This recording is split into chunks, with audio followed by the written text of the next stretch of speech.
ಸಂಸ್ಕೃತಿ ಕೇಳಿಸ್ರಿ ಎಲ್ಲರೂ ಸರಿ ಹಾಕೊಳ್ಳ ಕೇಸಿಲ್ಲ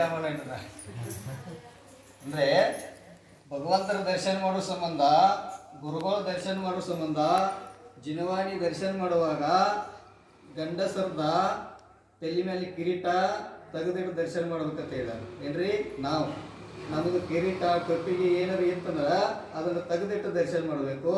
ಹೆಣ್ಮಕ್ಳು ಏನು ಮಾಡ್ಬೇಕಂದ್ರ ತಲೆ ಮೇಲೆ ಸೆರಗ ಹಾಕೊಂಡ ಭಗವಂತನ ದರ್ಶನ ಮಾಡಬೇಕು, ಗುರುಗಳ ದರ್ಶನ ಮಾಡಬೇಕು.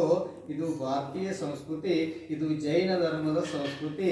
ಈಗ ನೀವೆಲ್ಲರೂ ಹೆಗಲ ಮೇಲೆ ಹಾಕೊಂಡಿವಲ್ಲ, ಅದು ಪಾಶ್ಚಿಮಾತ್ಯ ಸಂಸ್ಕೃತಿ, ಅದು ಬೇರೆ ದೇಶಗಳ ಸಂಸ್ಕೃತಿ. ಅದು ಟಿವಿಯಲ್ಲಿ ಅದು ಮೊಬೈಲ್ನಲ್ಲಿ ನೋಡಿಕೆಶಿಂದ ಅವರೆಲ್ಲರೂ ನಾವು ಹೆಂಗೆ ಮಾಡಾಕತ್ತಾರಲ್ಲ ಆ ಪ್ರಕಾರ ನಮ್ಮ ಏನು ಮಾಡಾಕಂದ್ರೆ ಜೀವನದಲ್ಲಿ ನಾವೆಲ್ಲರೂ ಮಾಡ್ತಾ ಇದ್ದೇವೆ.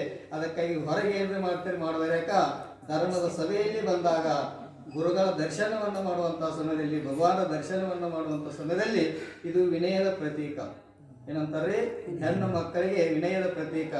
ಅದಕ್ಕಂತ ನೋಡಿ, ಶೀಲವೇ ಶೃಂಗಾರ ಹೆಣ್ಣಿಗೆ ಗುಣವೇ ಬಂಗಾರ, ಶೀಲವೇ ಶೃಂಗಾರ ಹೆಣ್ಣಿಗೆ ಗುಣವೇ ಬಂಗಾರ, ಜನನ ಮರಣ ದೂರ ಆಗೋದು ಈ ಜನ್ಮದಾಗ, ಜನನ ಮರಣ ದೂರ ಆಗೋದು ಈ ಜನ್ಮದಾಗ.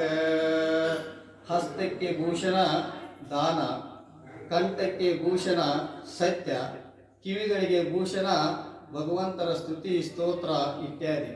ಆದರೆ ಇವತ್ತಿನ ಪಂಚಮ ಕಾಲದಲ್ಲಿ ನೀವೆಲ್ಲರೂ ಹಸ್ತಕ್ಕೆ ಭೂಷಣ ಏನು ತಿಳ್ಕೊಂಡೇವಂದ್ರೆ ಬಿಲ್ವಾರ ಪಾಟ್ಲಿ ಅನೇಕ ಪ್ರಕಾರದ ಬಳಿಗಳನ್ನು ಹಾಕಿಕೊಂಡ್ರೆ ನಾವು ಹಸ್ತಕ್ಕೆ ಭೂಷಣ ಅಂತ ತಿಳ್ಕೊಂಡೆವು. ಇದು ಅಲ್ಲ. ಹಸ್ತಕ್ಕೆ ಭೂಷಣ ದಾನ ಮಾಡುವುದು, ಧರ್ಮ ಮಾಡುವುದು, ಪೂಜೆ ಮಾಡುವುದು, ಸ್ತುತಿ ಸ್ತೋತ್ರ ಅನ್ನುವುದು ಇದೆಲ್ಲ ಹಸ್ತಕ್ಕೆ ಭೂಷಣ ಅಂತ ಹೇಳಿದ್ದಾರೆ. ಇನ್ರಿ ಕಂಠಕ್ಕೆ ಭೂಷಣ ಅಂದರೆ ಸತ್ಯ. ಕಂಠಕ್ಕೆ ಮಾತಾಡ್ಬಿಡ್ರಿ. ಕಂಠಕ್ಕೆ ಭೂಷಣ ಅಂದರೆ ಸತ್ಯ, ಸತ್ಯವನ್ನು ಮಾತನಾಡಬೇಕು. ಆದರೆ ಎಲ್ಲರೂ ತಿಳ್ಕೊಂಡಾರೆ ಪಾಶ್ಚಿಮಾತ್ಯ ನಿಮ್ಮನ್ನ ನಮ್ಮೆಲ್ಲ ಹೆಣ್ಮಕ್ಳು ಎಲ್ಲ ತಿಳ್ಕೊಂಡಾರೆ. ಎಲ್ಲಾರ್ದು ಹೆಣ್ಮಕ್ಳದ್ದು ಏನು ಮಾಡೋದು, ನೋಪಿ ಬೆಳಗಿದ್ದಾಗ ಓಣ್ಯಾಗಿನ ಎಲ್ಲ ಹೆಣ್ಮಕ್ಳು ದಾಗಿನಗಳು ಹಾಕೊಂಡು ಬಂದ ಕೈಸಿಂದ ನೋಪಿಯನ್ನು ಬೆಳಗುವಂಥ ಪದ್ಧತಿ ಪ್ರಾರಂಭ ಆಗೈತಿ. ಇದಕ್ಕೆ ಏನಂತಾರಂದ್ರೆ ಪ್ರದರ್ಶನ ಅಂತಾರೋ, ದರ್ಶನ ಅನ್ನೋದಿಲ್ಲ. ದರ್ಶನವನ್ನು ಮಾಡಬೇಕಾಗಿತ್ತು, ನಾವು ನಿಜವಾದ ನೋಪಿಯನ್ನು ಬೆಳಗಬೇಕಾಗಿತ್ತು ಅಂದ್ರೆ ಪ್ರದರ್ಶನವನ್ನು ಬಿಟ್ಟು ನಾವು ಏನು ಮಾಡ್ಬೇಕಂದ್ರೆ ಭಗವಂತರ ದರ್ಶನವನ್ನು ಮಾಡಬೇಕು. ನಮ್ಮ ಹಿಂದಿನ ಅಜ್ಜಗಳು ಅಜ್ಜಿಗಳು ಹೇಳ್ತಿದ್ರು, ನಾ ಏನು ನೋಪಿ ಮಾಡಿಲ್ಲ, ನಮ್ಮ ಹಿಂದಿನ ಅಜ್ಜ ಅಜ್ಜಿಗಳು ಹೇಳ್ತಿದ್ರು, ಅವಾಗ ಮಂಗಲ ಸೂತ್ರ ಸಹಿತ ತೆಗೆದಿಟ್ಟ ಒಂದು ಅರಿಶಿನ ಬೇರ ಕಟ್ಕೊಂಡು ಬರ್ತಿರೋದು. ನೋಪಿ ಬೆಳಬೇಕಾಗಿತ್ತಂದ್ರ ಅರಿಶಿನ ಬೇರ ಕಟ್ಕೊಂಡು ಬರ್ತಾರೆ. ಯಾಕಂದ್ರ ಆ ನೋಪಿ ಬೆಳಗಾವಲ್ಲಿ ಕೆಲವೊಬ್ರು ಶ್ರೀಮಂತರು ಬಂದಿರ್ತಾರೋ, ಕೆಲವೊಬ್ರು ಅತಿ ಬಡವರು ಬಂದಿರ್ತಾರೋ, ಒಬ್ರು ಅತಿ ಕಡುವು ಬಡವರು ಬಂದಿರ್ತಾರೋ. ಅವ್ರಿಗೆಲ್ಲ ಏನಾಗ್ತೈತೆ ಮನಸ್ಸ ನಿಮ್ಮ ಕೈಗೆ ಹೋಗ್ತೈತಿ. ನೋಡು ಎಷ್ಟು ಚಂದ ಬಹುಮಾನ ಹಾಕೊಂಡಾರ, ಎಷ್ಟು ಚಂದ ಚೈನ್ ಹಾಕೊಂಡಾರ, ಎಷ್ಟು ಚಂದ ಹಾಕೊಂಡಾರ, ಕಾಸ್ಟ್ಯೂಮ್ ಮಾಡ್ಸ್ಕೊಂಡಾರ, ಯಾವ ನಂಗೆ ಏನು ನೋಡಿ, ಯಾವ ನಂಗೆ ಏನು ಅಂತೇಳಿ ಚಂಚಲ ಆಗಿಬಿಡ್ತೈತೆ. ಅದ್ರ ಸಂಬಂಧ ಭಗವಾನ ಕಡೆ ಭಕ್ತಿ ಆಗ್ಬೇಕಾಗಿತ್ತಂದ್ರೆ ಎಲ್ಲಾರು ಏನ್ ಮಾಡ್ಬೇಕಂದ್ರೆ ಮುತ್ತ ಇದೆ. ಮುತ್ತುಗಳು ಎಷ್ಟಾವೆ? 5 ತರ ಹೆಣ್ಮಕ್ಳಿಗೆ. ಆ 5 ಹೆಣ್ಮಕ್ಳಿಗೆ ಮುತ್ತುಗಳು ಸಾಕು. ಅಷ್ಟು ಇದ್ರೆ ಸಾಕು. ನಾವೇನ್ ಮಾಡ್ಬೇಕು, ಇಲ್ಲಿ ಭಕ್ತಿ ಮಾಡಬೇಕು. ಈಗ ಏನಾಗೈತಿ, ಎಲ್ಲಾ ಕಡೆ ಪ್ರದರ್ಶನ ಚಾಲು ಆಗಿದೆ. ಪ್ರದರ್ಶನ ಮಾಡಬಾರ್ದು. ನಾವೆಲ್ಲರೂ ಭಗವಂತರ ದರ್ಶನವನ್ನು ಮಾಡಲಿಕ್ಕೆ ನೋಪಿ ಮಾಡಬೇಕು ಅಂತ ಹೇಳ್ತಾರೆ. ಯಾರು 10 ಲಕ್ಷ ನೋಪಿ ಬೆಳಗ್ರಿ ಇಲ್ಲಿ ಎಲ್ಲರೂ, ಮತ್ತು ಸುರೇಶ್ಕಾರ್ ನೋಪಿ ಬೆಳಗ್ರಿ. ಒಂದೇ ಧರ್ಮ ಯಾವ್ದ್ರಿ? 10 ಲಕ್ಷ ಒಂದೇ ಧರ್ಮ ಯಾವ್ದ್ರಿ? ಉತ್ತಮ ಕ್ಷಮಾ ಧರ್ಮ ಬೆಳಗ್ರಿ. ಉತ್ತಮ ಕ್ಷಮಾ ಧರ್ಮ ನಿಮಗೆ ಪ್ರಾಪ್ತಿ ಆಗಿತ್ತಂದ್ರ ನಾವು ಏನ್ ಬಿಡ್ಬೇಕು? ಉತ್ತಮ ಕ್ಷಮಾಧರ್ಮ ನಮಗ್ ಪ್ರಾಪ್ತಿ ಆಗ್ಬೇಕಾಗಿತ್ತಂದ್ರ ಕ್ರೋಧವನ್ನು ಬಿಡ್ಬೇಕು. ಕ್ರೋಧ ಅಂದ್ರೆ ಏನ್ರಿ? ಸಿಟ್ಟು. ಸಿಟ್ಟು ಎಲ್ಲೈತ್ರಿ? ಸಿಟ್ಟು ಎಲ್ಲೈತಿ? ಹಂಗಾದ್ರ ಸಿಟ್ಟಿನ ಮಾರ್ಕೆಟ್ದಾಗೈತು, ಸಿಟ್ಟಿನ ಬಜಾರ್ದಾಗೈತು, ಸಿಟ್ಟಿನ ಶಾಸ್ತ್ರದಾಗೈತು, ಸಿಟ್ಟಿನ ಮಂದಿರದಾಗೈತು. ಸಿಟ್ಟು ಎಲ್ಲೈತಿ? ಸಿಟ್ಟ ನಿಮ್ಮೆಲ್ಲರ ಒಳಗೈತಿ.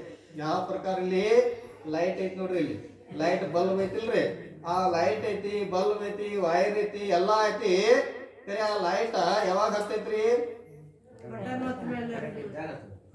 ಕರೆಂಟ್ ಇದ್ದಾಗ ಹತ್ತೈತಿ, ಮತ್ತು ಬಟನ್ ಬಡದಾಗ ಹತ್ತೈತಿ. ಎಲ್ಲಾ ಐತಿ, ಬಲ್ಬ್ ಐತಿ, ವೈರ್ ಐತಿ, ಅದಕ್ಕೆ ಏನೇನ್ ಬೇಕಾದ್ರೆ ಎಲ್ಲಾ ಸಾಹಿತ್ಯ ಐತೆ. ಆದ್ರೆ ಯಾವಾಗ ಹತ್ತೈತಿ ಅಂದ್ರೆ ಆ ಬಟನ್ ಬಡದಾಗ ಹತ್ತೈತಿ. ಹಂಗ ನಿಮ್ಮಲ್ಲಿ ಕ್ರೋಧ ಎಲ್ಲಾರೊಳಗೆ ಅಡ್ಕೊಂಡ್ ಕೂತೈತಿ. ಅದು ಎಲ್ಲಾರು ಶರೀರದೊಳಗೆ ಆತ್ಮನೊಳಗೆ ಅಡಿಗೆ ಐತಿ. ಅದು ಯಾವಾಗ ಬರ್ತೈತಿ? ಮಗ ಮತ್ತು ಅಪ್ಪ ಮನ್ಯಾಗ ಅದಾರ. ಅಪ್ಪ ಹೇಳ್ತಾರ, ಮಗನ ಇವತ್ತೊಂದು ಸ್ವಲ್ಪ ನನ್ನ ಕೆಲಸ ಐತಿ, ನೀನು ಮಾಡು ಹೊಲಕ್ಕೆ ಹೋಗು, ಹೊಲಕ್ಕೆ ಹೋಗಿ ಮೇವು ತಗೊಂಡು ಬಾ ಅಂತಾನ. ಯಾರೀ? ಮಗಗ. ಅವಾಗ ಮಗ ಏನಂತಾನು, ನಾನು ಭಾಳ ಕೆಲಸ ಐತಿ, ನಾ ಹೋಗಂಗಿಲ್ಲ, ನಾನು ಅರ್ಜೆಂಟ್ ಕೆಲಸ ಐತಿ. ಮತ್ತೊಮ್ಮೆ ಹೇಳ್ತಾ ಮಗ, ಅಪ್ಪ ಹೇಳ್ತಾ ಮತ್ತೊಮ್ಮೆ ಹೇಳ್ತಾ, ಇಲ್ಲಪ್ಪ ನನ್ ಭಾಳ ಅರ್ಜೆಂಟ್ ಕೆಲಸ ಐತಿ, ಮತ್ತೆ ಹೋಗೋದ್ರಲ್ಲಿ ಸ್ವಲ್ಪ ಎಮ್ಮಿಗಳ ಉಪವಾಸ ಬೀಳ್ತಾವು, ಮೇವು ತಗೊಂಡ್ ಬಾನು ಅಂತ ಹೇಳ್ತಾನೆ. ಅವಾಗ ಸಹಿತ ಮಗ ಹೂ ಅನ್ನಂಗಿಲ್ಲ. ಒಂದ್ಸಲ ಹೇಳಿದಾಗ ಹೂ ಅನ್ನಂಗಿಲ್ಲ, 2 ಸಲ ಹೇಳಿದಾಗ ಹೂ ಅನ್ನಂಗಿಲ್ಲ, 3 ಸಲ ಹೇಳಿದಾಗ ಹೂ ಅನ್ನಲಿಲ್ಲ ಅಂದ್ರ ಅಪ್ಪಗೆ ಪಿತ್ತ ಇರ್ತೈತಿ, ಅಪ್ಪಗೆ ಸಿಟ್ಟು ನಿಂತಾನ ಉದಯ ಆಗ್ತೈತಿ. ಅದು ಎಲ್ಲಿ ಇದ್ರಿಕಿಲ್ಲ, ಅದು ತನ್ನ ಒಳಗೆ ಇತ್ತು. ಅವಾಗ ಏನ್ ಮಾಡ್ತಾನೋ ಅಪ್ಪ ಮಗಗ ಅವಾಚ್ಯ ಶಬ್ದಗಳಿಂದ, ಕೆಟ್ಟ ಶಬ್ದಗಳಿಂದ ಏನ್ ಮಾಡ್ತಾನ್ರಿ, ಬೇಯಾಕ್ ಚಾಲು ಮಾಡ್ತಾನು. ಬೇಕೋತ ಅವಂಗೂ ಸಿಟ್ಟು ಕಂಟ್ರೋಲ್ ಆಗುದಿಲ್ಲ, ಅವಂಗೂ ಸಿಟ್ಟು ಕಂಟ್ರೋಲ್ ಆಗುದಿಲ್ಲ. ಇಬ್ರು ಏನಾಗ್ತೈತಿ, ಜಗಳ ಪ್ರಾರಂಭ ಆಗ್ತೈತಿ. ಇಬ್ರಿಗೂ ಜಗಳ ಆದಾಗ ಮನ್ಯಾಗಿರ್ತಕ್ಕಂಥ ಅಜ್ಜ ಅಜ್ಜಿ ಅವ್ವ ಅಪ್ಪ ಅವ್ರಿಗೆಲ್ಲರಿಗೂ ಸಹಿತ ಅವ್ರ ಪರಿಣಾಮಗಳೆಲ್ಲ ಏನಾಗ್ತಾವ್ರಿ, ಕೆಡ್ತಾವ. ಮಗ ಅಪ್ಪ ಜಗಳ ಇಡ್ತೀವಿ, ಏನಾಗ್ತೈತಿ ಸಾಯಂಕಾಲ ತಕ್ಕ ಎಲ್ಲಾರ್ದು ಪರಿಣಾಮಗಳು ಕೆಡ್ತಾವು. ಅದಕ್ಕೆ ಕ್ರೋಧ ಕಷಾಯ ಅಭಾವ ಆಗ್ಬೇಕಾದ್ರ ಉತ್ತಮ ಕ್ಷಮಾಧರ್ಮ ಅವಾಗ ಪ್ರಕಟ ಆಗ್ತೈತಿ. ಇನ್ನು ನಿಮ್ಮೆಲ್ಲರಿಗೂ ಆಗ್ತೈತೇನ್ರಿ? ಉತ್ತಮ ಕ್ಷಮಾ ಪ್ರಕಟ ಆಗ್ಬೇಕಾಗಿತ್ತಂದ್ರ ಪಾರ್ಶ್ವನಾಥ ತೀರ್ಥಂಕರ ನೆನಪಾಗ್ಬೇಕು. ನೀವು ಪಾರ್ಶ್ವನಾಥ ತೀರ್ಥಂಕರದ ನೆನಪಾಗಬೇಕು. ಪಾರ್ಶ್ವನಾಥ ತೀರ್ಥಂಕರಿಗೆ ಒಂದಲ್ಲ ಎರಡಲ್ಲ, ಅವ್ರ ವೈರಿ ಯಾರ್ರಿ? ಕಮಟ. 10 ಬಹುತಕ ಅವ್ರಿಗೆ ಏನ್ ಮಾಡ್ತಾರ್ರಿ, ಉಪಸರ್ಗವನ್ನು ಮಾಡ್ತಾನ. ಕಲ್ಲಿನ ಮಳಿ ಏನ್ರಿ, ಬೆಂಕಿ ಮಳಿ ಸುರಿಸ್ತಾನು, ದೊಡ್ಡ ಕಲ್ಲು ತಗೊಂಡು ಹೋಗಿತಾನು, ಕಬ್ಬಿಣ ಕಾಶ್ ಕಿನ್ಯಾಗ ಹಾಕ್ತಾನು, ಏನ್ ಬೇಕಾದ್ ಮಾಡಿದ್ರು ಸಹಿತ ಪಾರ್ಶ್ವನಾಥ ಕಣ್ಣು ತೆಗೆದು ನೋಡಂಗಿಲ್ಲ, ಒಂದು ಶಬ್ದ ಮಾತಾಡಂಗಿಲ್ಲ. ಇದು ನಂದು ಪೂರ್ವ ಜನ್ಮದ ಕರ್ಮ ಐತೆ ತಿಳ್ಕೊಂಡ ಶಾಂತ ಭಾವದಿಂದ ತನ್ನ ಆತ್ಮದೊಳಗೆ ಲೀನ್ ಆಗ್ತಾನು. ಆದ್ರೆ ನಮಗ ನಿಮಗ ಒಂದು ಸ್ವಲ್ಪ ಯಾರ ಇಲ್ಲಿ ರಶ್ ಆಗಿರ್ತೈತಿ, ನೌಕರಿಗೊಳಗಿದ್ದಾಗ ಒಂದು ಸ್ವಲ್ಪ ರಶ್ ಆಗಿರ್ತೈತಿ, ಹಾದಿರಂಗಿಲ್ಲ, ಸ್ವಲ್ಪ ಕಾಲ ಎತ್ತಿರ್ತೈತೆ. ಅವ್ರೇನು ಒಯ್ದಿಬೇಕಂತ ಒಯ್ದಿರೋದಿಲ್ಲ, ದಾಟಿ ಹೋಗಾಕ್ ಬರೋದು.